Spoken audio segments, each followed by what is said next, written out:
잘 견디고 계십니까? 김명준의 뉴스파이터입니다.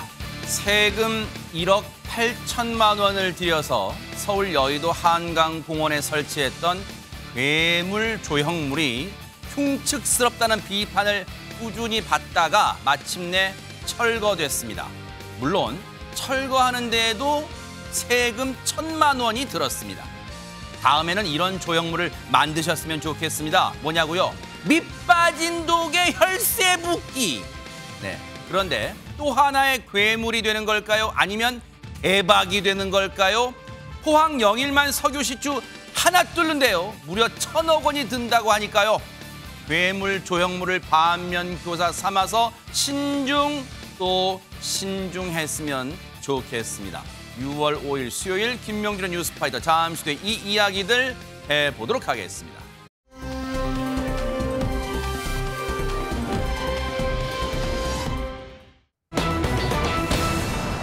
섭섭한 마음을 풀겠다. 어제 가수 김은국 씨가 이 자리에서 했단 말인데요. 어떤 자리인지 영상부터 만나보시고 이어가 보도록 하겠습니다. 섭섭한 연예인이 국민의힘 당선 처음 들어보고 저희가 이렇게 함께 저한테 풍경을 내주시잖아요. 네가 생각할 때 감사태 받은 이유가 있는데 이렇게 하는 게 분명할 것 같습니다. 근데 이번에 준영이 네가 좋지 않나요? 아니 공격이 좋지 않나요?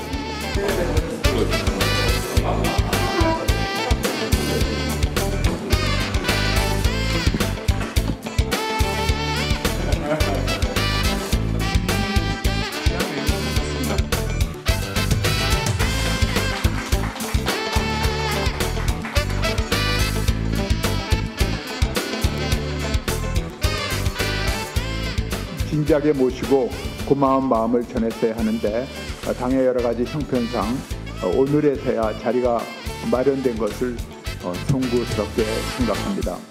대한민국 발전을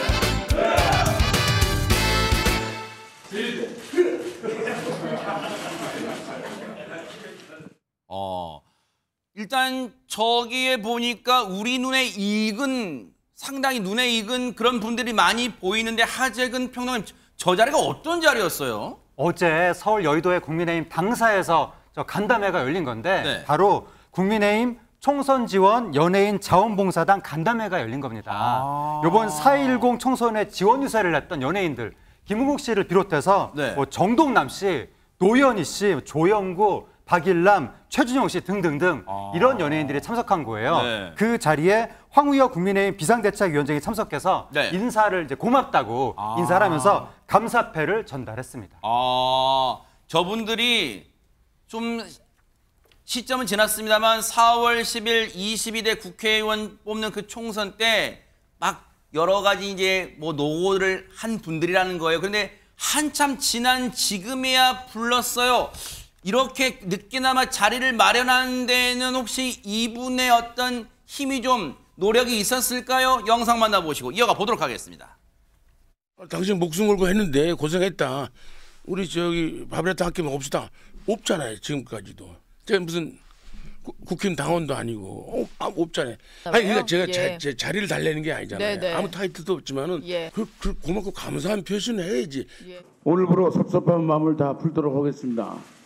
여기에 참석 못한 이정길 선배님이나 또 노지원 선배님이나 최명길 씨, 심은하 씨 이런 분들도 황우여 비대위원장님이 안 오신 분들을 시간 날 때 일일이 전화 한 통만 해주시면은 금방 다 풀릴 걸 봅니다. 저기 참석 못하신 분들의 이름도 지금 김은국 씨가 일일이 호명을 했는데 글쎄 안 오신 분들이 자기 이름 호명된 거를 달가워할지는 모르겠습니다. 어쨌든 그분들도 다 일일이 호명하면서 전화 한 통 넣어달라 뭐 이런 얘기까지 했는데 글쎄요. 어쨌든 섭섭한 마음이 오늘자로 풀린다라고 김은국 씨가 했는데 표정 보니까 선글라스를 끼고 있어가지고 표정이 풀렸는지 안 풀렸는지 잘 모르겠어요. 완전히 풀렸네요. 제가 보니까. 네. 뭐 아까 들이대 이런 것도 하시고 보니까 기분이 많이 좋아하신 것 같은데 김은국 씨 같은 경우 총선 때 굉장히 지원 유세도 많이 다니고 굉장히 열심히 했었죠. 김은국 씨가 섭섭해하는 포인트는 이런 거였다고 하더라고요. 그러니까 소위 진보를 표방하는 연예인분들 굉장히 많고 그리고 정치권과 교류도 활발하게 돼 있는데 보수, 그러니까 소위 국민의힘 지지한다고 하면 뭔가 잘못하는 불편한 것 갖다 숨기고 하게 되는데 그럼에도 불구하고 나는 당당하게 뭐 국민의힘 지지자라고 밝히면서 저렇게 지원 유세를 했는데 그래도 그렇게 총선을 치르고 났으면 최소한 누군가가 고맙다라는 전화 한 통화 정도를 해야 되는데 정치권에서 뭐 그렇게 열심히 했음에도 불구하고 아무 연락조차 없었던 게 섭섭하다. 네. 근데 그 이후로 좀 아뜨거했는지 국민의힘에서 여러분들이 통화도 했고 우리 좀 이따 나오겠지만 김홍국 씨가 굉장히 만나고 싶어 했던 분도 만나고 그리고 어제 저런 자리까지 마련이 됐으니까 지금 선글라스 꼈지만 속으로 웃고 계시네요. 지금 많이 풀리신 것 같습니다. 네. 아 근데 보세요. 김상일 평론가님. 네. 지금 저 상황을 보면 혹시 민주당에 지지하는 분들 아니 총선에서 상당한 의석수 차로 진 국민의힘도 연예인 자원봉사단 불러서 이렇게 노고 치하하는 그런 자리 하는데 우리는 뭐야? 뭐 그런 게 아닐까요? 어떻습니까 분위기가? 근데 저걸 보고 뭐 민주당도 뭐 할 수도 있겠다 이런 네. 생각은 듭니다만 네. 사실 정치는요 패배했을 때 낙선 인사라고 해가지고 낙선 사례라고 해가지고 그 낙선 인사를 잘하는 게 제일 중요해요. 아 그래요? 근데 이거를 패배한 그것도 참패한 국민의힘이 먼저 챙기지 못했다는 것이 제가 볼 때는 지금 국민의힘의 현 주소를 보여주고 있는 것이다 이런 생각을 민주당은 하고요. 아직 안 했죠? 네, 아직 안 했습니다. 네네. 근데 이렇게 원래 이긴 쪽은요 네. 이런 거 그렇게 크게 원하지 않아요. 그래요? 네. 왜냐하면 사실 이렇게 누가 당선이 되면 그 사람 당선시켰다 하는 사람들이 너무 많거든요. 아하. 그렇잖아요. 숟가락 얹으려는. 그렇죠. 네. 그렇기 때문에 뭐 그런 거 이렇게 생색내고 그러면 오히려 눈총 받고 네. 그런 면이 있어가지고 네. 그런 얘기 많이 안 나오는데 패배를 하면 오히려 낙선했을 때 도와준 분들 이런 오히려. 분들을 다 찾아다니면서 인사를 하는 것이 정치에서는 너무나 중요한 일입니다. 아하. 그래야 다음 기회가 있는 것이죠. 네. 그래서 섭섭하다는 이런 표현이 나오기 전에 먼저 했으면 더 좋지 않았을까 이런 생각이 들고 국민들이 볼 때 뭐 먼저 했으면 국민의힘이 저것도 하네 이랬겠지만 이게 섭섭하다는 표현이 나오고 이런 행사를 했기 때문에 뭐 저 연예인 분들은 마음이 풀렸겠지만 국민들 입장에서는 그냥 뭐 하나보다 이렇게 했을 가능성이 좀 많다고 봅니다. 시큰둥일 수도 예. 있겠다. 네. 그런데 김홍국 씨가 저 자리에서 섭섭한 마음을 풀겠다라고 했는데 사실 저 자리를 마련해줘서 풀린 것도 있겠지만 저 자리보다 한 발 앞서 김홍국 씨의 이 응어리진 마음, 섭섭한 마음을 풀어준 사람이 있대요. 영상 만나보시고 이어가 보도록 하겠습니다. 만난 자리인데 그렇게 서먹서먹하지는 않았고 편했던 모양이에요. 그래서 뭐 얘기를 많이 제가 들어줬고 자기가 생각한 대로 바로바로 이게 옮길 사람 같고 기필코 자기 마음 몸을 뭐 던질 각오가 돼 있는 사람이다. 뭐 그런 걸 느꼈죠. 주인이라는 분이 이제 갑자기 들어오셔서 고생하셨다. 전당대회 나오셔야 되지 않나요? 나를 대신해서 그렇게 물어봐 주시니까 표정이 뭐 나쁘지 않았어요. 아 그래요? 예 알겠습니다. 끄덕끄덕하고 내가 밥값을 내겠다는데 본인이 백순대도 내겠다고 약속한 거니까 자기가 모시겠다 한 거니까 아이 뭐 아무 때나 이제 뭐 문자 보내고 연락이 되니까 다음에 또 만납시다 하고 헤어졌죠. 내가 그냥 그랬죠. 그냥 당대표 들이대야 되지 않냐. 여러 가지 얘기를 했대요. 사실은 이 통화 내용, 저희 제작진과 조금 전에 김홍국 씨가 직접 이 통화에서 들려준 내용이에요. 한동훈 전 비대위원장을 만났다는 거예요. 그래서 여러 가지 단둘이 만났다는 거예요. 그래서 여러 가지 얘기를 앞서 본인 표현처럼 얘기를 좀 들어줬대요. 한동훈 전 위원장 얘기 좀 들어줬고 뭐 이렇게 여러 가지 뭐 상황이었다. 김묘성 기자님 상당히 지금 분위기는 김홍국 씨가 상당히 어떤 이 보수 진영의 어떤 핵심 인물이 된 듯한 그런 분위기예요 지금은. 그러니까요. 뭔가 구심점이 되어서 고민 상담을 해주는 듯한 네. 느낌도 들기도 하는데 한정식 한 식당에서 2시간가량 식사를 하면서 시간을 보냈다고 합니다. 총선 과정이라든지 서로의 어떤 인생사에 대해서 다양한 주제로 대화를 나눴는데요. 네. 장소가 경복궁 부근의 한정식 집인데 저녁 6시에 만났다고 해요. 근데 이 장소도 한동훈 위원장이 직접 예약을 해서 잡았다고 하고 한동훈 위원장이 술을 못 먹기로 알려져 있는데 역시나 진짜 한 잔도 못해서 한동훈 전 위원장은 콜라를 먹고 김은국 씨는 막걸리 한 병을 먹었다라고 하는데 역시 사진에서 약간 얼큰한 모습이 보이기도 하고요. 그러네요. 네, 그리고 창가 쪽에 이렇게 두 명이서 앉았는데 이 자리가 제일 좋은 자리다라면서 바깥을 한번 보세요. 분위기가 굉장히 좋죠? 라면서 한동훈 위원장이 전 위원장이 그렇게 분위기를 리드하기도 하고 김은국 씨는 이렇게 좋은 자리에 불러줘서 고맙습니다라고 화답을 하기도 했답니다. 그리고 김은국 씨가 전하기로 한동훈 전 위원장의 건강 상태 꽤 좋아 보였는데 한동훈 전 위원장이 본인은 이제 직업이 없는 백수입니다라고 농담을 하기도 했고 서로가 예전에 살던 그 동네 이야기도 하면서 공통점을 찾기도 했다고 전했습니다. 네. 뭐 여러 가지 얘기를 한 것 같아요. 저희 제작진과의 통화에서 김은국 씨가 다 얘기하지는 않았지만 어쨌든 지금 얘기해 준 것만 해도 상당한 이 말들을 오고 간 것 같은데 근데 백성문 변호사님 사실은 백수라고 하면서도 자기 자신을 한동훈 전 위원장이 밥값을 계산했다는 거예요. 그런데 지금 누가 밥값을 냈냐 그것보다 지금 시청자분들 더 나가서는 국민의힘을 사랑하는 분들 더 나가서 또 많은 국민분들이 두 사람이 얘기했던 그 말 자리에서 어떤 얘기 뭐가 나왔을까 더 궁금한 게 있잖아요. 전당대회. 한동훈 위원장이 전당대회에 나오느냐. 근데 일단 뭐 지금까지 나온 얘기로는 전당대회에 나간다 만다라는 얘기를 저자에서 직접 하진 않았고 아까 김은국 씨 얘기처럼 식당 주인이어서 전당대회 꼭 나가시기 바랍니다. 뭐 이런 얘기 할 때 그냥 표정이 나빠 보이지 않았다. 네. 그리고 김은국 씨가 들이대라. 이제 들이대야 될 때가 되지 않았느냐. 이런 얘기하고 웃었다고 하는데요. 네. 뭐 일단은 뭐 세간에서는 한동훈 위원장 전당대회 출마는 거의 기정사실화하는 분위기긴 합니다만 한동훈 위원장이 본인 입으로 직접 나간다 한 적은 없죠. 근데 지금 아마 김은국 씨도 좀 느끼신 것 같고 도전의 가능성이 매우 높다라고 느끼지 않았을까. 네. 뭐 할 말은 하고 싸움도 할 줄 알고 결심이 서면 꼭 하는 사람이라고 하니까 이번에 뭐 최근에 뭐 지구당 이야기도 하기도 했고요. 네네. 이런 여러 가지 상황을 본다면 뭐 이게 뭐 본인의 최초의 의지는 아니었을지 몰라도 결국은 출마 쪽으로 마음이 기운 게 아닌가 생각이 좀 듭니다. 사실 한동훈 전 위원장 입장에서요. 김상일 평론가님. 네. 자, 김은국 씨가 서운한 마음, 섭섭한 마음을 내비치고 있다는 걸 언론 인터뷰 등을 통해서 들어서 연락해서 만나고 지금 사진까지 찍었어요. 자, 김은국 씨랑 같이 단둘이 만나서 사진까지 저렇게 얼굴을 대놓고 찍을 정도면 저 만남이 언론에 알려질 것을 모르진 않았을 거란 말이에요. 그렇다면 어떤 다음 포석 그런 게 깔린 거예요? 뭘까요, 이게 지금? 그러니까 전대 출마를 위해서 빌드업을 하고 있다. 이런 생각이 들고요. 네. 또 하나는 어쨌든 마지막까지 입장을 밝히지 않는 것은 마지막까지 상황을 보겠다. 이런 두 가지가 같이 여기 녹아져 있는 것 같습니다. 네네. 정치인들은요, 원래 선택을 마지막까지 하지 않아요. 왜냐하면 선택지를 가지고 있어야 하기 때문에.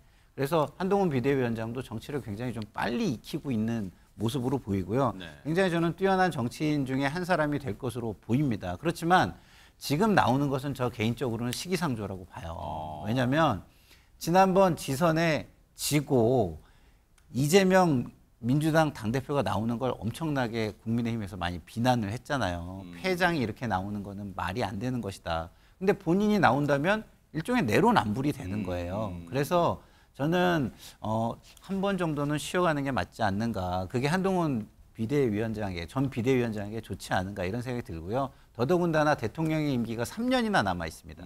대통령의 힘이라는 게 언제 다시 살아날지 몰라요. 지금은 총선 참패 이후에 여론의 지지도 안 좋고 그러니까 과감하게 무엇을 하기 어려운 입장일지 모르지만 언제든 그 힘을 쓸 수 있는 기회가 3년 내내 있는 거예요. 그러면 한동훈 비대위원장은 위기를 맞이할 수도 있는 거 아니겠습니까? 지금 동정론이 굉장히 크고 그거에 반사 이익으로 지지가 굉장히 많이 올라간다고 해가지고 지금 상황을 오판하면 저는 오히려 본인에게는 독이 될 수도 있다. 이런 걱정이 좀 됩니다. 근데 백성문 변호사님. 네.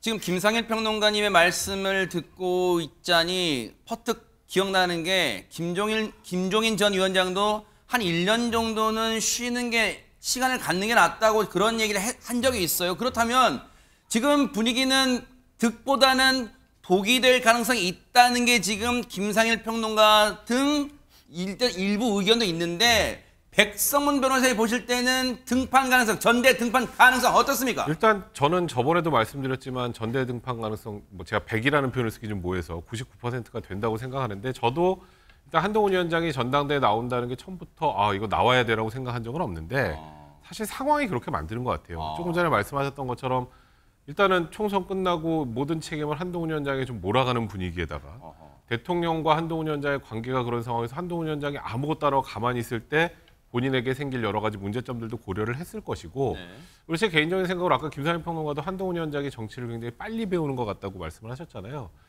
제 개인적으로는 한동훈 위원장이 만약에 당대표가 된다면 대통령과의 관계를 어떻게든 복원하려고 노력을 하지 않을까. 뭐 말 그대로 임기 3년 남았는데 내내 여당 당대표가 대통령과 대립각을 세우고 끌고 갈 수는 없는 상황 아니겠습니까? 그런 부분들까지 여러 고민을 하고 있기 때문에 제가 아까 99%라고 얘기를 했지만 한동훈 위원장이 본인 입으로 저 출마합니다라는 얘기를 안 하는 게 아닐까. 그런 변수도 여러 가지 좀 고민을 하는 것 같습니다. 최근에 한동훈 전 위원장의 행보를 놓고 언론에서는 이런 표현을 써요. 이 지나가던 행인분들이 여기저기 가다가 한동훈 전 위원장을 발견하고 사진을 찍어서 SNS에 올리잖아요. 그래서 이른바 그걸 목격담 정치랍니다. 도곡동에서 봤어. 찰칵 올리고. 여기서 봤어. 찰칵 올리고. 도서관에서 봤어. 찰칵 올리고. 자, 그 과연 목격담 정치의 행보의 끝이 과연 전당대회 출마를 이어질지 뉴스파이터 또 차분하게 눈 부릅뜨고 따라붙어 보도록 하겠습니다.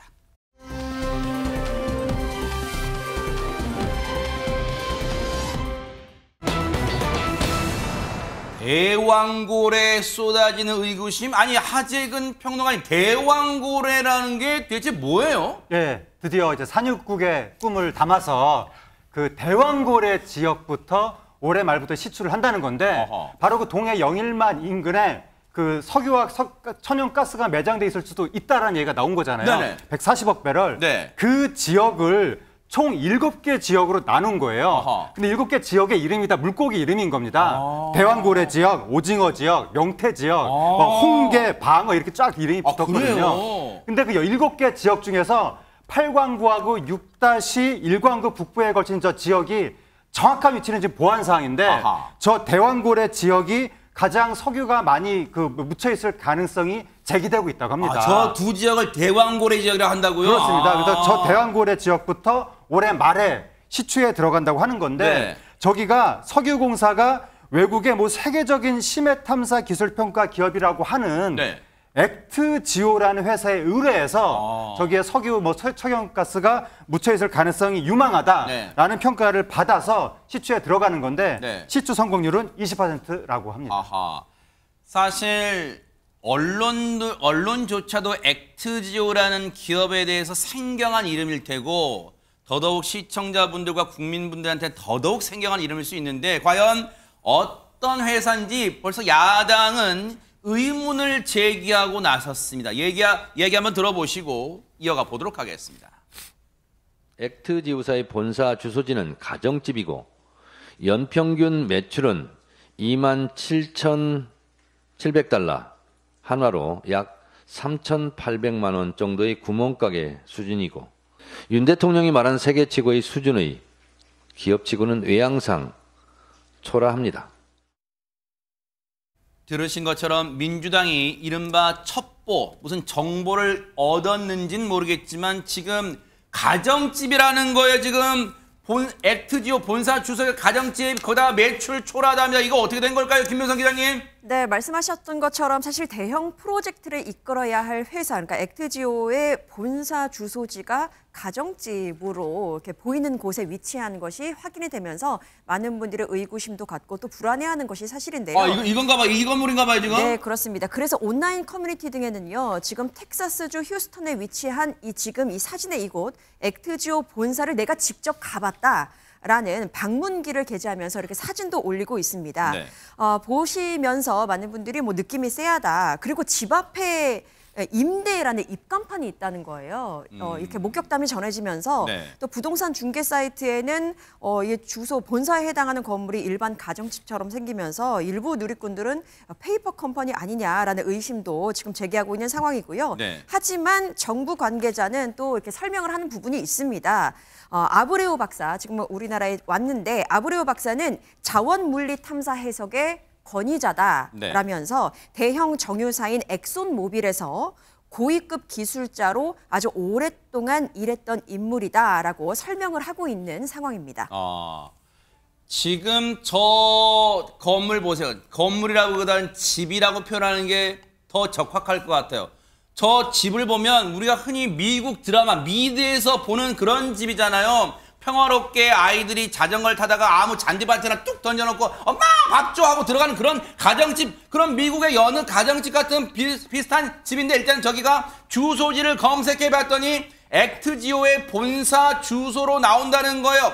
지금 민주당 얘기처럼 외양상 초라하고 매출은 더더욱 몇천만 원 정도밖에 안 돼요. 3,800만 원 정도밖에 안 된다는 거예요. 그러다 보니까 왜 이게 천문학적인 프로젝트다 보니까 더더욱 신중해야 되고 지금 의구심이 갈 수밖에 없는 대목이잖아요. 그런 가운데 저 액트지오의 대표라는 아브레우 박사가 오늘 논란 속에 오늘 한국에 왔어요. 자, 영상 보시고 이어가 보도록 하겠습니다. We would like to ask you, like, how can we interpret your visit to Korea? Is it some sort of assurance about the final results, or can you? Well, actually, the trigger was the conference press, the press conference that was on Sunday, and then raised a lot of questions in the Korean for the Korean people and the Korean community. So then I'm come here to discuss with KNOC what's the best way for us to approach this and actually to give better or more clear responses for the Korean people. 지금 저렇게 한국에 오자마자 진을 치고 기다리고 있던 한국 기자들의 질문에 답을 했는데, 사실 저 몇 마디 답이 백성문 변호사님, 저 몇 마디 답으로 지금 의구심이 해소되기에는 턱없이 부족하잖아요. 그렇죠. 지금 일단 조금 전에 나왔던 것처럼 저 액트지오 본사 주소지와 매출액을 보면 이런 대형 프로젝트를 수주할 수 있는 능력이 되는 곳인가에 대한 의문은 당연히 있고, 네. 그에 대한 답은 오늘은 하지 않았습니다. 두 번째로 이제 우리가 생각해 볼 건, 그럼 어떤 근거로 저 지역에서 지금 석유하고 천연가스 140억 배럴 정도가 묻혀 있다고 판단하게 된 건지에 대한 얘기도 오늘은 없습니다. 네. 그러니까 그 부분에 대해서 명확하게 해소를 해줘야 되기 때문에 아직 저분이 왔다는 것만으로 의혹이 해소될 수는 없는 것이고, 네. 과거에 1976년에 또 박정희 대통령 때도 네. 한번 그런 해프닝 있지 않았습니까? 아하. 이번에도 많은 분들이 이제 대통령이 발표를 했기 때문에 신뢰성이 높다는 얘기는 하지만, 그래도 가능성이 20% 얘기가 나오는 거, 물론 20% 굉장히 높은 확률이라고 합니다만, 네. 그런 확률이 도출된 근거 등을 정확하게 밝혀야 되기 때문에 일단 7일 정부 세종청사에서 공식 기자회견을 가질 예정이라고 합니다. 네. 조금 전에 논란이 됐던 저 본사에 관련된 이제 논란에 대한 해명, 그리고 도대체 어떤 근거를 가지고 이런 결과가 도출됐는지에 대해서 얘기를 하신다고 하니까, 네. 그걸 듣고 이제 어떤지에 대한 평가는 해야 하지 않을까 싶습니다. 아하. 많은 정보를 주겠다는 거예요. 논란을 불식시키기 위해서, 잠재우기 위해서. 7일, 모레예요. 금요일 날이에요. 뭔가 지금 어떤 발표를 할지는 아직은 몰라요. 베일이 거치지 않았으니까. 그런데 보세요. 야당은 이 대왕고래 시추 발표 시점부터 의구심을 거두지 않고 있어요. 그 얘기 좀 들어보시고 이어가 보도록 하겠습니다. 10중 8구라는 말이 있습니다. 지금 석유 탐사를 놓고 확률이 20%라고 합니다. 반대로 얘기하면 80%는 아니란 얘기입니다. 부산 엑스포에 들어간 돈 비슷해지고 있습니다. 하여튼 성공하기를 바라지만 그 과정에서 예산 낭비 요소가 없는지. 윤석열 대통령의 발표대로 석유가 콸콸 나오면 정말 좋겠습니다. 그런데 이런 중대한 발표에 또 천공의 그림자가 보인다라고 여기저기서 말들이 많이 나오고 있습니다. 우연의 일치이기를 바랄 뿐입니다. 그러면 대통령실과 뭔가 천공이 정보를 받았던가 아니면 천공이 이런 얘기를 믿고 했던가 이런 것들의 의혹을 당연히 국민들은 갖게 되는 것이죠. 정당한 저는 합리적인 의심이라고 보여지는 이런 것이죠. 자, 들으신 것처럼 야당은 일제히 비판 일색인데 지금 보세요. 박성배 변호사님, 이 비판 중에 우리 귀에 딱 들어오는 이름이 지금 있습니다. 뭡니까? 윤석열 대통령이 지난 3일 통해 석유 가스전 개발 가능성을 언급하자 여기에 천공이 논란의 대상으로 떠올랐습니다. 그 이유는 역술 유튜버 천공이 앞서서 우리도 산유국이 될 수 있다고 발언한 바가 있기 때문입니다. 아하. 이 천공이 지난달 16일 유튜브에 업로드한 영상에서 우리는 산유국이 안 될 것 같나 앞으로 된다라고 발언했는데 이 영상은 지난 1월 14일 수원에서 촬영된 것이라고 합니다. 이 영상에서 천공은 엄청난 값으로 쓸 수 있는 것들이 파면 다 나온다. 이 나라 저 밑에 가스고 석유고 많다. 예전에는 손댈 수 있는 기술이 없었지만 지금은 그런 게 다 있다라고 언급했습니다. 영상에서요. 영상이 지난 16일 날 유튜브 채널에 올라왔어요. 지난달 16일. 그러니까 5월 16일 유튜브 채널에 올라온 영상을 보니까 우리라고 산유국이 안 될 것 같나? 우리 땅 저 밑에 지금 석유하고 가스가 많다. 이런 내용이 있다는 거예요. 그런데 그 영상을 찍은 시점은 더더욱 거슬러 올라간다는 거예요. 지난 1월 14일 날 수원에서 촬영된 거라는 거예요. 이래서 지금 우연의 일치일지는 모르겠지만 앞서 야권은 천공의 그림자가 보인다라고 지금 맹공 속에 그 내용이 들어가 있는 거예요. 그런데 보세요. 이런 분위기 속에서 여당은 그럼 어떻게 반응하고 있는지 들어보시고 이어가 보도록 하겠습니다. 이 야당 일각에서 이런 거 나올 때마다 천공 개입설 대통령을 이 비판하고 싶은 거야 뭐 야당으로서는 당연하겠지만 좀 비판을 품격 있게 했으면 좋겠습니다. 지금 이거는 뭐 좀 약간 천박한 비판이라고 생각을 합니다. 한 5개 정도 시추공을 박아야 되는데 한나당 한 1,000억이 넘게 든다고 그래요. 그러면 이제 내년도 예산에 이걸 반영해야 되잖아요. 그러려면은 국민한테 일단 알려야죠. 이거를 뭐 정치적으로 해석할 것이 아니고 우리나라에 지금 굉장히 좋은 일이 생기고 있다. 그리고 정말 좋은 일이 생길 수 있는 가능성이 있다. 이런 식으로 좀 다 같이 기뻐하면서 이 문제를 바라봤으면 합니다. 사실 시청자분들 중에 김상일 평론가님 이렇게 생각하시는 분도 계실 수 있어요. 뭐냐면 아니 우리가 산유국이 되면 좋은 일일 텐데 왜 야당은 이렇게 맹공을 퍼붓는 거야? 그리고 거기에 뭐 천공이 이걸 뭐 마치 예언이라고 했다는 듯이 이걸 또 이런 발표를 부추겼다는 그런 뉘앙스로 천공의 그림자가 들이운다는 거야. 아니 우리나라 좀 발전이 되면 안 돼? 왜 그걸 지금 막 맹공하는 거야? 이렇게 생각하시는 분이 계실까요? 어떻습니까? 그렇게 이야기하시는 분들이 국민의힘 지지층에 있겠죠. 그러면 반대로 한번 생각을 해보시죠. 네. 천박한 비판을 하면 중도층이나 그리고 합리적인 민주당 지지층에서 그걸 좋아할까요? 천박한 비판을? 민주당을 오히려 왜 이렇게 천박하게 비판해? 라고 얘기할 거예요. 근데 그 천박한 비판이 먹히고 있습니다. 왜일까요? 그 대상이 하는 행동들이 지금 국민의 신뢰를 전혀 얻지 못하고 있기 때문입니다. 지금 대통령실이 이 국민의 신뢰를 얻고 있다면 이런 천박한 비판이 먹힐 수가 없고 천박하다 오히려 그 반대 어떤 역풍이 불 텐데 지금 그러지 않잖아요. 그러면 본인들을 돌아보셔야 된다 이런 생각이 들어요. 첫 번째, 왜 액트지오입니까? 이게 너무나 유수한 거기 때문에 경쟁을 통해서 입찰을 통해서 온 건가요? 아니면 왜 액트지오죠? 이거 비밀 작전입니까?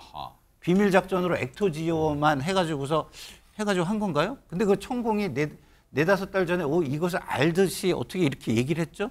국민들은요 이런 거에 대한 의구심이 있는 겁니다. 그런 거를 깔끔하게 풀어줄 수 있는 과정이 존재해야 돼요. 근데요 산자부 공무원들조차도요 이 발표가 뜬금없이 이게 뭐지? 라고 생각을 했다는 거예요 다. 그럼 그건 뭡니까? 이 프로젝트가 진행되는 것이 산자부 내에서도 잘 알려지지 않았다는 거예요. 그럼 다시 한번 또 돌아갑니다. 비밀 작전이었습니까? 이런 게 조금 가능성이 커지면 알려지고 산자부에서도 이런 것들을 활용하자고 실무자들이 얘기하고 준비하고 이런 것들이 있을 거 아니에요. 이거 발표하는 거요. 산자부 공무원들 장관 오라고 하기 전까지 아무도 몰랐다는 겁니다. 그럼 이런 모든 것들에 대해서 굉장히 이례적이잖아요. 국민들은 이례적인 거에 대해서 큰 물음표를 찍고 있는 것이다. 그것을 천박하다고 하기 전에 천박한 비판의 대상이 되는 본인들이 이걸 잘 해명하고 기대와 희망으로 그리고 국민의 미래에 대한 어떤 설렘으로 바꿔줄 수 있는 어떤 그런 신뢰를 회복하시라 이런 말씀을 드리고 싶습니다.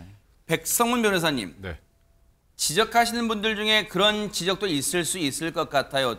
첫날 대통령이 직접 이걸 발표할 정도로 정부는 비중과 중요성을 뒀어요. 그런데 그 와중에 그날 그 자리에서 이런 내용도 나왔어요. 이게 만약에 개발되면 삼성전자 시가총액의 5배에 달하다 2200조의 경제적 가치가 있다.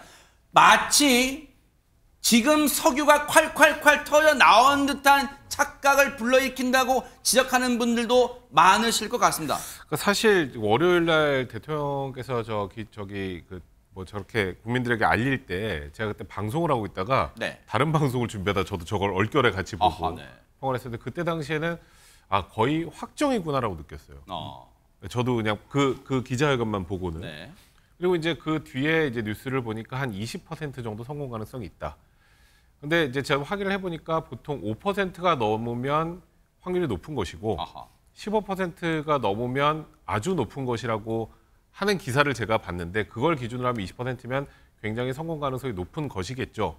근데 제일 중요한 것은 조금 전에 김상현 평론가님도 말씀을 하셨습니다만 좀 국민들이 이 과정을 전체적으로 좀 보고 고개가 끄덕여지는 상황이 좀 됐으면 좋겠어요. 그러니까 말씀하셨던 것처럼 아까 뭔가 가정집인데 매출이 1년 매출 저거 얼마 되지도 않는데 저 회사에 맡긴 이유가 뭐지? 이런 거 대부분 모르잖아요. 근데 그런 부분들을 조금 구체적으로 말씀을 좀 해주시고 또 7일날 일단 그 박사가 직접 본인이 얘기를 한다니까 그 얘기 좀 듣고 그리고 이제 이 20%라는 부분이 굉장히 국민들한테 낮게 느껴지잖아요. 그와 관련된 이유도 설명을 하고 그리고 20%가 된 이유도 정확하게 설명을 하고 그래야 이제 국민들도 납득이 될 것이고 그리고 이게 한두 푼 돈이 쓰이는 게 아니잖아요. 세금이. 뭐 최소 5개 정도를 시출한다면 5천억 정도가 드는데 5천억이 세금 낭비가 되면 안 되지 않겠습니까? 물론 가능성을 위해서 해봐야 된다고 하더라도 국민들이 이 정도 가능성이라면 충분히 해볼 만해라는 그런 대중적인 인식이 좀 있어야 되는데 아직까지는 제가 보기에는 그 부분이 좀 부족하지 않나 싶습니다. 어쨌든 지금은 7일의 모든 귀추가 주목될 수밖에 없을 것 같아요. 아브레우 박사라는 사람이 7일 날 상세하게 대한민국 국민에게 설명을 한다고 하니까 거기를 일단 내용을 차분하게 들어봐야겠습니다.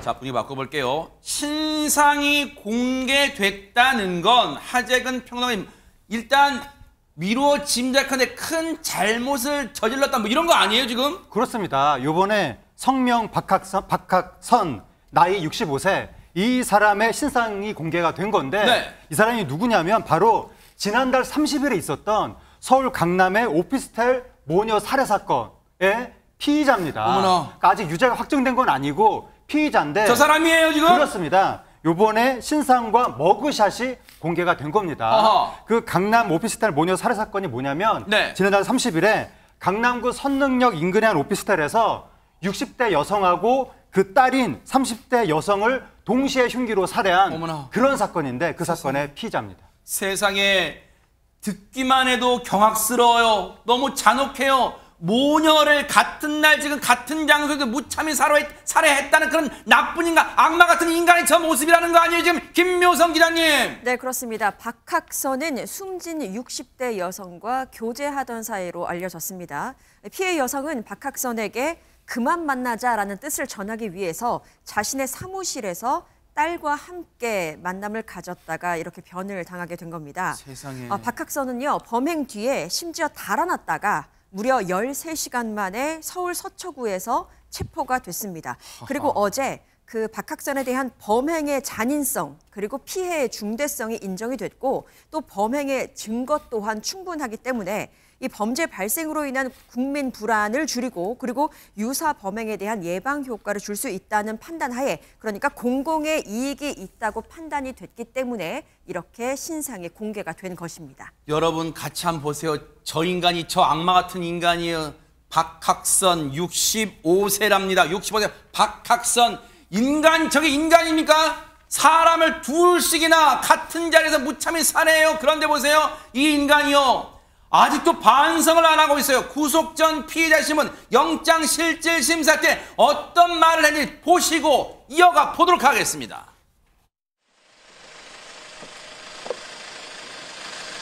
범행 왜 저지른 건가요? 피해자가 무슨 말이었습니까?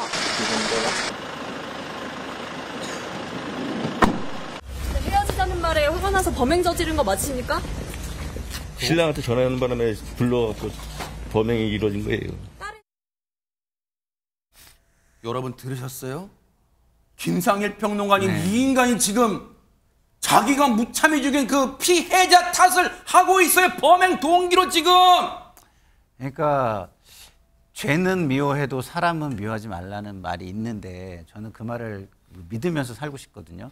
근데 저런 모습을 보면 아, 사람 자체가 죄에 어떤 해당하는 사람도 있구나 이런 생각이 막 듭니다. 네. 자, 저런 식으로 얘기하는 거는 자기가 아직도 억울하다는 심정을 어느 정도 가지고 있다는 그러네요. 거잖아요. 어떻게 그럴 수가 있습니까? 인명을 살상을 하고 어떻게 저럴 수가 있습니까? 그러니까요. 네. 반성을 해도 그 분노, 국민들의 분노를 다 담아내지 못할 정도의 지금 상황이고요. 그리고 유가족들이 저런 이야기를 듣는다면 정말 땅을 치지 않겠습니까? 그렇죠. 예? 피눈물 흘려, 가슴이 진짜. 찢어지고, 예, 피눈물이 나고 그런데 저런 얘기를 한다. 자, 저는 저 분의 어떤 앞으로의 이 상황에 죄를 묻는 데 있어서 저 분도 아니에요. 저 인간이죠. 저 인간. 저 사람의 죄를 묻는 데 있어서 저는 굉장히 다른 사람들에게 경계가 될 수 있도록 일벌백계라는 말이 있잖아요. 네. 한 번에 벌을 주더라도 그게 100개의 맞아요. 교훈이 돼야 된다. 이런 네. 말이 있어요. 그래서 100개의 교훈이 될 수 있는 진짜 벌을 응징을 했으면 좋겠다. 경종을 울려야 돼요. 근데 저 인간이 보세요. 마스크로는 입을 가렸지만 뚫린 입이라고 세상에 저 입에서 나온 말 들으셨죠? 피해자 두 사람 중에 그 딸이 자신의 신랑에게 전화하는 바람에 범행을 저질렀죠. 그게 말이에요? 이런 말 같지 않은 말을 내뱉는 저 악마 같은 인간한테 지금 우리가 어떻게 해야 되는 거예요? 지금 보세요. 백성문 변호사님. 네. 신상을 공개했다는 건 그만큼 범행의 잔혹성을 인정했다 이런 걸까요? 그렇죠. 피해자가 2명이고 그리고 살해 방법이 굉장히 잔혹했고 증거가 명백했고 국민들이 알 권리 차원에서 이제 공개를 한 건데 뭐 기억할지 모르겠지만 과거에 이제 범죄자의 신상이 공개되면 이게 동일인이 맞나? 맨날 기억하실 그랬었죠. 거예요. 근데 조금 전에 아까 눈썰미 있는 분들은 다 아실 거예요. 영장실질심사 들어갈 때 입은 옷하고 저 옷하고 똑같습니다. 그랬어요. 어허. 그러니까 지금 현재 그 얼굴을 그대로 보여주는 건데 그게 일명 머그샷 공개법이라고 하죠. 근데 과거에는 피의자가 저는 싫은데요? 그러면 저걸 공개 못했어요. 그래요? 그러니까 옛날 사진들이랑 막 주민등록 사진 이런 거 봤잖아요. 이제는 동의 없이 찍은 걸 공개할 수 있게 됐고 네. 그리고 제 기억에 4월 22일이었나요? 김래아 그 화성 여자친구 살해범 김래아 머그샷이 공개됐는데 그거는 이제 검찰에서 공개된 거고 이번에 일단은 머그샷 그 공개법이 통과된 이래 경찰에서 공개한 최초의 사례로 기록될 것 같습니다. 지금 백성문 변호사님 설명 듣고 보니까 박학선의 머그샷 때 입은 그 사진 반팔 차림의 옷과 지금 영장심사 때 고개 푹 숙였지만 그 입었던 옷이 똑같은 이 옷이에요. 지금 머그샷 사진 그 옷을 그대로 입은 상태에서 찍은 사진을 지금 머그샷으로 경찰이 공개를 했어요. 경찰이 공개한 건 최초로예요. 법 제정 이후에. 그런데 자 신상이 공개됐다는 게 혹시 박성배 변호사님 앞으로 이 인간이 박학선이라는 인간이 재판을 받고 형량을 언도받을 때 뭔가 좀 더 영향을 미칠 수 있을까요? 어떻습니까? 사실 신상 공개 여부가 직접 판결에 영향을 미치지는 못합니다. 그렇지만 이 사건은 두 사람을 현장에서 살해했고 그것도 모녀를 범행 대상으로 했다는 점에서 중형 선고는 불가피합니다. 그중에서도 양형에 영향을 미칠 주요한 사유는 계획적인 범행이었는가, 얼마나 잔혹한 범행 수법이 사용되었는가인데 이와 관련해서 박학선은 경찰 압송 당시에 우발적으로 범죄를 저지른 것이 아니고 흉기도 미리 준비한 것이 아니라고 주장했습니다. 그렇지만 범행 이후의 행적은 나름 주도 면밀합니다. 겉옷을 버리고 택시와 버스를 번갈아 탔고 휴대전화를 끄고 현금만 쓰면서 도주했습니다. 사실 범행 이후의 정황이 계획적 범행임을 판가름할 결정적인 요소는 아닙니다만 계획적 범행임을 판단할 만한 정황 중에 하나인 것은 사실입니다. 영장 전담판사도 도주 이후의 행적을 집중적으로 추궁했는데 일단 도주 우려가 있다는 이유로 구속된 박학선, 모레 오전에 검찰에 구속 송치될 예정인데 범행 전반의 정황에 대한 수사가 추가적으로 이어질 것 같습니다. 네, 반드시 이 악마 같은 인간 어떤 무거운 형벌이 내릴지 뉴스파이터도 눈 부릅뜨고 따라붙어 보도록 하겠습니다.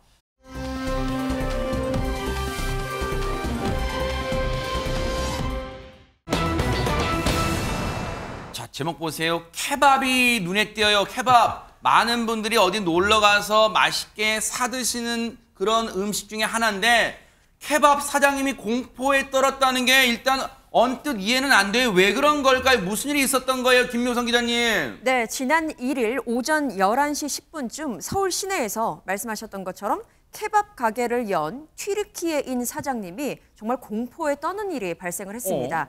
관련 영상이 준비됐는데요. 보시면서 설명드리겠습니다. 네네. 서울 서교동의 한 골목입니다. 그런데 건장한 체격의 외국인 남성이 골목에 있는 케밥 가게 입간판을 손으로 밀치고 발로 걷어찹니다. 어머나. 그런데 그걸로도 모자랐는지 인근에 정차되어 있는 노란 트럭에 사이드 미러도 주먹으로 그냥 깨버리는데요. 어머나. 이 외국인 남성 대체 누구이고 왜 이러는 걸까요?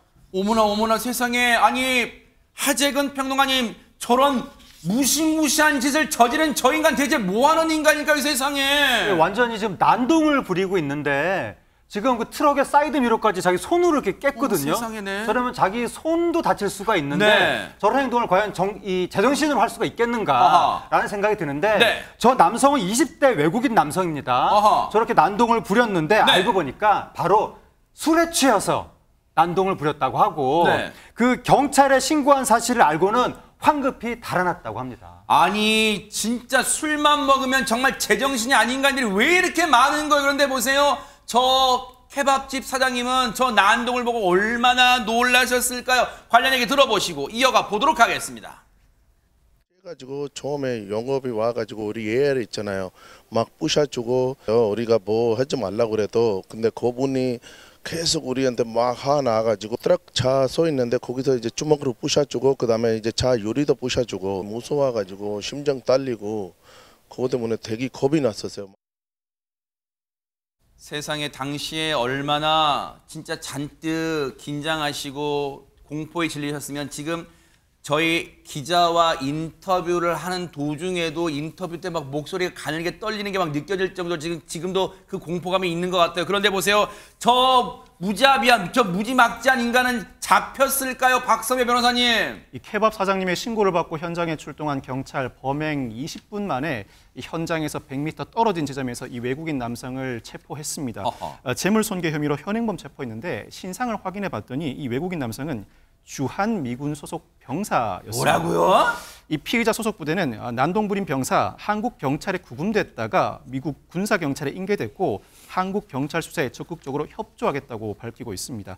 이 경찰은 CCTV와 목격자 진술을 바탕으로 범행 동기 등 자세한 경위를 조사할 방침입니다. 아니 한국 경찰 수사에 적극 협조하는 게 무슨 아량 베푸는 식으로 얘기하고 있어요. 당연히 못된 사람 처벌해야 되는데 근데 보세요.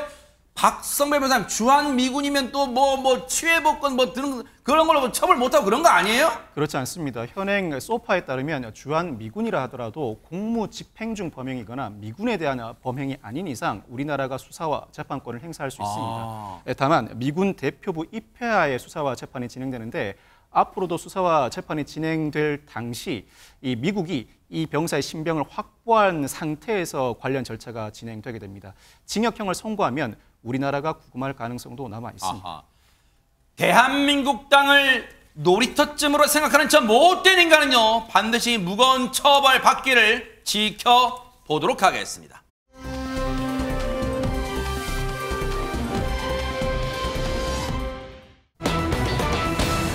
자, 자, 분위 바꿔볼게요. 어머, 고속도로를 왜 뛰어다녀요? 위험하게 세상에. 박성배 변호사님, 세상에 진짜. 요즘 종종 접하는 동물들의 깜짝 출현보다 더 황당한 일일지 모르겠습니다. 어제 오전에 발생한 일인데 네. 일단 영상으로 보시겠습니다. 세상에 뭘까요, 네? 자, 꽉 막힌 고속도로 위 한 줄로 늘어선 차들이 좀처럼 앞으로 나가지를 못하는데요. 네. 사고라도 난 건가 봤더니 아니 글쎄 고속도로 한복판에서 사람들이 돌아다니고 진짜 사람이네요. 있습니다. 어머머머머. 지나다니는 차량들 아랑곳하지 않은 채 차들 사이를 왔다 갔다 위험천만한 모습인데 어머. 심지어 중앙 분리대를 넘더니 반대 차선으로까지 건너가는데 위험하고 황당한 이 상황 대체 무슨 일이 벌어진 걸까요? 지금 보세요. 저 사람은 지금 뭘 줍고 이거 중앙분리대 오면 세상 콘크리트로 된 중앙분리대까지 넘고 있어요. 세상에 무슨 일이 아니 대체 무슨 긴막한 일이 일어난 거예요. 박성배 변호사 왜 그러는 거예요 진짜. 도로 위에서 펼쳐진 황당한 소동 어떤 일인지 영상 추가로 보시겠습니다. 어머 세상이네. 자, 중앙분리대를 넘어간 남성들 자세히 봤더니 허리를 숙이고는 뭔가를 열심히 줍습니다. 이 반대쪽에서 달려오는 차량들도 이 남성들 뒤늦게 발견하고는 아슬아슬 피해가는 위험천만한 상황을 목격할 수 있는데 이들이 줍고 있던 것 다름 아닌 돈이었습니다. 네? 도로 위에 흩어진 지폐들을 보고서는 이처럼 줍고 있던 것이었습니다. 참 듣고 나니까 헛웃음이 나와요. 기가 차요. 관련해서 당시 상황 좀 듣고 이어가 보도록 하겠습니다. 고순대에서 저희 지사로 연락을 했더라고요. 돈에다발 날려서 사람들이 뭐 죽고 있다 이런 식으로 온 건. CCTV를 이제 확인해 보니까 거기서 이제 집회를 죽고 있었던 거죠. 아니 예전에 개그 프로그램에 하늘에서 눈이 와요. 뭐 그런 건 들어봤지만 뭐 하늘에서 뭐 지폐라도 내려오는 거예요, 김묘성 기자님? 그러니까요. 하늘에서 돈이 내렸다라고 표현해도 무방한 것 같습니다. 그리고 참 해외 토픽에서도 보기 힘든 광경이 우리나라에서 벌어진 건데요. 네. 어제 오전 8시 30분경이었습니다. 서울 양양고속도로 남양주 화도 IC 인근 도로에서 지폐가 도로에 날리고 있다라는 신고가 접수가 된 겁니다. 네. CCTV를 확인해 보니까 도로에는 10,000원짜리 그리고 1,000원짜리 지폐가 다량 떨어져 있던 것으로 확인이 됐고 지나가던 운전자들이 이것을 줍기 위해서 갓길에 차량을 세워두면서 정말 적극적으로 약 20분간 도로에서 지폐를 주우면서 소동이 벌어진 겁니다. 20분간이나요? 네, 그렇습니다. 신고를 받은 경찰이 10분 만에 현장에 도착을 했을 때는 이미 돈을 줍던 운전자들은 현장을 떠난 상태로 알려졌습니다. 아니 돈 줍던 사람이 진짜 할 짓이에요? 근데 돈 줍던 사람들 영상만 봐도요 한두 명이 아닌 것 같은데 하재근 평론가님 대체 얼마나 저기 고속도로 바닥에 뿌려진 거예요? 얼마인지는 알 수는 없는데 어쨌든 여러 사람들이 뭐 20분에 걸쳐서 돈을 주우면서 혼잡이 빚어졌다고 하니까 세상에. 꽤 많은 분량이 아닐까라고 추정이 되잖아요. 그런데 나중에 신고가 들어온 걸 보니까 어떤 시민이 내가 8만 원 주었다라고 신고하면서 8만 원 반납했다고 합니다. 그리고 경찰이 직접 회수한 게 3만 원이라고 합니다. 그래서 지금까지 총 11만 원이 회수가 됐는데 그 이상의 추가 신고는 아직까지 없다고 합니다. 참 돈의 저 액수 많고 적음을 떠나서 진짜 아찔하잖아요. 근데 어쩌다 이런 일이 일어나게 됐는지 얘기 좀 들어보시고 이어가 보도록 하겠습니다. 지금으로서는 방법이 없죠. 누가 주워갔는지 모르기 때문에 저희도 찾을 수는 없고 그분들이 자진신고 하셔야죠. 아니 백성원 변호사님 세상에 돈이 일부러 혹시 누가 날린 걸까요? 아니면 바람에 창문을 잠깐 열고 갔더니 실수로 바람에 날려서가 어떻게 됐을까요 이게? 진짜 알 수 없죠. 그러니까 지금 말씀하셨던 것처럼 누군가가 고의로 지폐다발을 뿌려서 저렇게 사람들이 뭐 차를 세워서 돈을 줍다가 저렇게 차량 뭐 교통이 방해되는 그런 상황을 연출한 것인지 아니면 창문 열었다 갑자기 이게 돈이 이게 창문 밖으로 날아가게 된 것이 정확하게 알 수 없기 때문에 현 시점에서는 누가 어디쯤에서 얼마를 지금 날렸는지 알 수가 없습니다. 그리고 뭐 현재 예를 들어서 그게 무슨 특정한 피해를 입었던 것인지도 확인이 되지 않은 상황이기 때문에 현재까지 뭐 범죄 혐의점이 있다고 보기는 어렵고 다만 고의로 저렇게 고속도로에 돈을 날려서 저렇게 사람들이 돈을 줍다가 교통이 방해되면 뭐 일반 교통방해죄가 될 수 있다는 얘기는 있는데 현 시점에서는 일단은 뭐 단순 해프닝으로 끝날 가능성이 현재는 더 많지 않을까. 왜냐하면 지금 저 주순 사람도 다 특정이 안 돼요. 아 그래요? 지금 어떻게 저 일일이 다 특정도 안 되고 범죄 혐의가 명확하지도 않은데 저기 있는 사람들 하나하나 얼마가 들어간지 찾아볼 수도 없는 상황이라 지금은 사실 현실적으로 정확하게도 추가로 알기는 어려운 상황입니다. 아니 근데 김상일 평론가 네. 저 영상 보면서 그런 생각들이 물론 지금 감사하게도 준 집회를 경찰에 감사하게도 양심껏 반환해 주신 반납해 주신 분도 계시긴 해요. 근데 그분을 그 행동은 너무 잘했지만 근데 그 행동 전에 저렇게 위험천만하게 아니 이게 도로에 집회가 날리고 있으면 아이고 어쩌다 이런 일이냐고 가던 길 안전운전 가시는 게 아니지. 이게 왜냐면 아이들 자라는 청소년들한테 자칫 잘못하면 잘못된 신호를 줄 수 있어요. 아니 이게 어른들도 이런 짓을 하는데 우리도 좀 재밌게 하자 뭐 그럴 수 있잖아요 진짜 아이들이. 그렇죠. 그러니까 우리가 이 공익 정신이라는 게 있잖아요. 네. 기본적으로 이 공공 질서를 준수하고 이런 문화 수준이라는 걸 보여주는 게 있는데 기본적으로 저게 고속도로예요. 저게 뭐가 날렸다 하더라도 내려서 뭘 주스면 그게 얼마나 본인들도 위험하고 그렇죠. 다른 사람들도 위험하고 중앙 분리들 넘어갔어요 그리고, 진짜 저분이. 네, 교통체증이나 이런 거에 의해서 경제적인 손실이나 이런 것도 얼마나 사회적인 손실도 피해도 얼마나 커지겠습니까? 그거 모르지 않을 거예요. 네. 그러면 저거요 그냥 그 시민 의식을 발휘해서 고속도로 순찰대 같은데 신고하시면 돼요. 신고하셔가지고 이런 게 날려가지고 위험할 수 있으니 이쪽에 와가지고 정리도 하고 좀 수거 좀 해주세요. 네. 뭐 혹여라도 누가 이거 뭐 주스려고 내리거나 하면 위험할 것 같습니다. 이런 식으로 대처하시는 게 맞지. 네. 저걸 내려가지고 죽는다?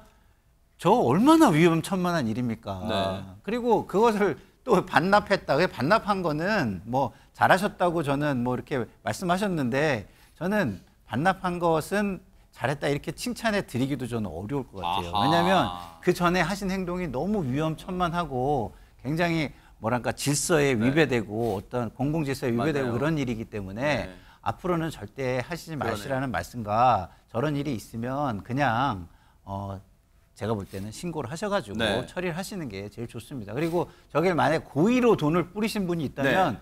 그분은 저는 좀 뭐 처벌을 하거나 네. 징계할 수 있는 것들을 이번 기회에 어느 네. 정도는 좀 만드는 것도 필요하지 않을까 이런 생각이 들 정도예요. 근데 지금 돈을 뿌린 사람이나 뿌린 운전자 뿌렸는지는 모르겠어요. 정말 창문 열어서 날아간지는 모르겠지만 어쨌든 돈이 날리게 된 그 차량 운전자나 돈을 주우러 저 고속도로에서 여기저기 다녔던 저분들을 특정하기는 어렵다는 거예요. 근데 박성배 변호사님 사실 저 소동 때문에 고속도로 상에서요 지금 저기 먼 길 또 바삐 가야 되는 또 출근길에 나섰던 분들은 손해, 경제적 손해, 또 어떤 물질적 손해, 그리고 심리적 불안감도 있었을 거란 말이에요. 근데 이거 아무도 처벌 못하고 그냥 넘어가는 사안이에요?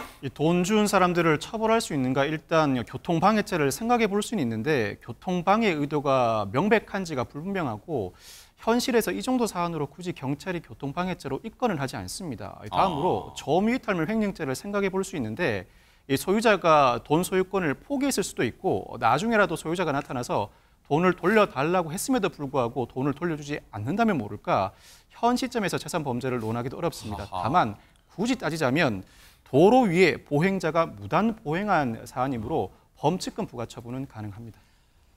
이런 경우 혹시라도 일부러 장난삼아 돈을 뿌렸다면 그러지 마세요. 정말 그러면 큰일 납니다. 근데 실수로 돈이 날아간 거라면 창문 단속 잘해주시고요. 그리고 저런 경우가 생기면 앞서 우리 김상일 평론가 말씀처럼 절대 내리시면 안 돼요. 그냥 가세요. 그리고 신고를 해주시는 게 현명한 대처라는 거 명심 또 명심해 주시기 바랍니다.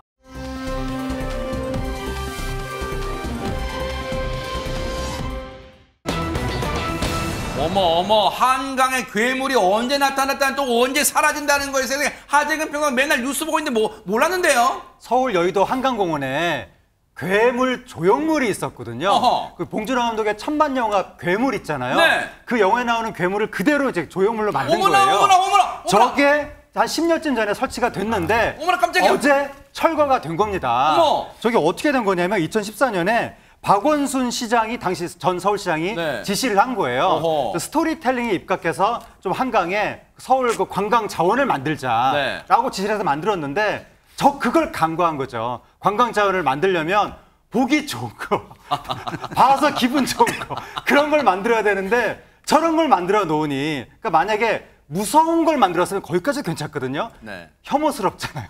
어머나. 저거는 사람들이 오히려 저 자리를 피해가고 싶어 하잖아요. 네. 그렇다 보니까 그동안 10년에 걸쳐서 말들이 많았고. 그래요? 그래서 서울시에서 저 조형물을 무슨 영화 박물관 같은 데로 옮길까라고 이제 검토를 했었는데 네. 영화 제작사에서 반대했다고 합니다. 그래서 어제 998만 5천 원을 들여서 철거를 했다고 합니다. 아니 근데 하재근 평론가 저거 만들 때 저 조형물 만들 때 돈 들어갔을 거 아니에요. 저 얼마 들여서 저 만든 거예요. 저 괴물 조형물을 당시에 상당한 예산을 들여서 만들었는데 바로 1억 8천여만 원을 투입해서 대박사 1억 8천 들였어. 기억 가까이? 길이 10m, 무게 5톤. 5톤? 그런 조형물을 만들었던 겁니다. 대박 사건. 철거하는데 돈 들었을 거 아니에요. 그래서 철거비가 998만 5천 원. 또 1,000만 원 돈 들어간 거예요? 그렇게 예산이 들어갔어요. 대박 사건. 돈 들여서 했다가 돈 들여 또 철거하고 있는데 세상에. 아니 근데 이렇게 설치하는 데 돈을 쓰고 또 철거하는 데 돈 쓰는 전국에 저런 비슷한 조형물이 한두 군데가 아닐 거 아니에요, 김묘성 기자님? 네, 그렇더라고요. 찾아보니까 정말 전국 곳곳에 있었습니다. 먼저 대구로 가보겠습니다. 어머나? 대구에는요, 순종 황제 조형물이 있었는데 굉장히 크게 만들어졌었거든요. 무려 7억 원이 대박 들여서 사건. 설치가 됐습니다. 딱 보기에도 굉장히 크죠. 그래서 통행로가 좁아졌다라는 민원이 들어오기도 했고 또 이 인물 자체에 대한 역사 왜곡 논란이 있으면서 철거가 됐는데 지금 보시는 것처럼 4억 원이 투입됐습니다. 배보다 배꼽이 더 크잖아요, 이게 진짜. 네, 4억 원이 들여져서 철거를 했습니다. 그리고 이번엔 포항으로 가보겠습니다. 포항에는요, 은빛 풍어 조형물이 있었습니다. 3억 원을 들여서 설치가 됐거든요. 이게 꽁치 꼬리를 형상화한 조형물이래요. 네. 근데 보시는 분들이 꽁치가 아니라 고래 같다라고 해서 민원이 들어왔다고 하고요. 아, 그리고 이건 뭔가 비행기 추락 모습 어머나, 진짜 같다라는 그러네요. 아찔한 모습이 연출됐다라면서 민원이 들어와서 이번에는 고철값을 쳤는데 1,427만 원에 매각이 되면서 철거가 됐다고 합니다. 이게요, 말 그대로 웃기면서도 슬퍼요. 김상일 평론가, 네. 이게 진짜 저게 한두 푼이 아니라 이게 다 국민 혈세잖아요. 그렇죠. 이게 진짜 신중했으면 좋겠어, 진짜. 우리가 국민의 세금을 혈세라고 합니다. 왜냐하면 그분들이 피와 땀으로 진짜 벌어서 국가에 낸 돈이잖아요. 네. 그러니까 굉장히 소중하게 써야 되는 맞아요. 겁니다. 그러면 저런 일을 할 때는 뭘 해야 됩니까?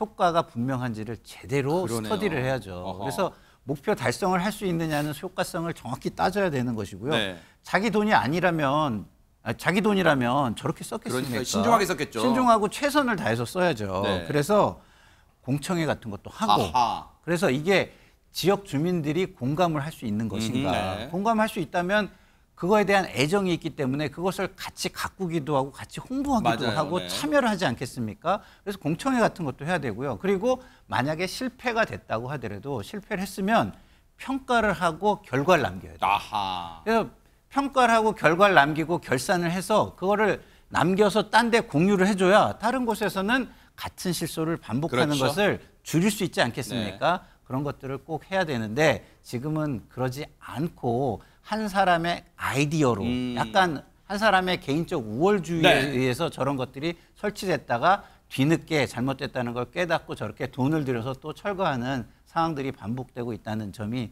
굉장히 안타깝습니다. 정말 타산지석으로 삼아서 신중 또 신중해서 이제는 이런 조형물 사업 해 주시기를 좀 당부 드릴게요.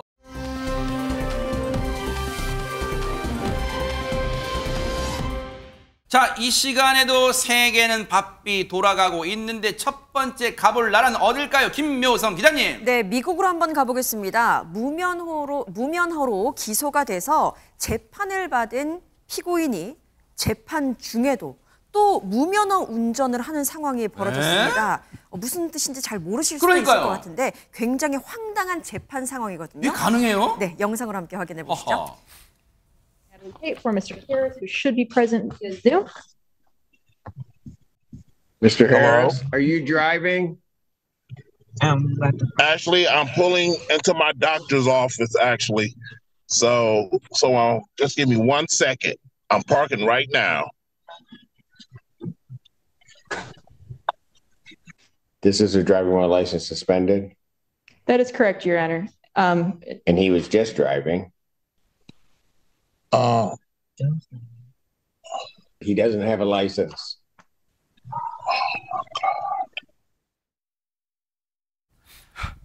여러분 이거 지금 시트콤 상황 아니에요. 진짜 지금 아니 무면허 때문에 재판에 가놓고 지금 그 상황에 운전하면서 지금 가고 있는 화상 재판이래 이게 지금. 너무 웃깁니다.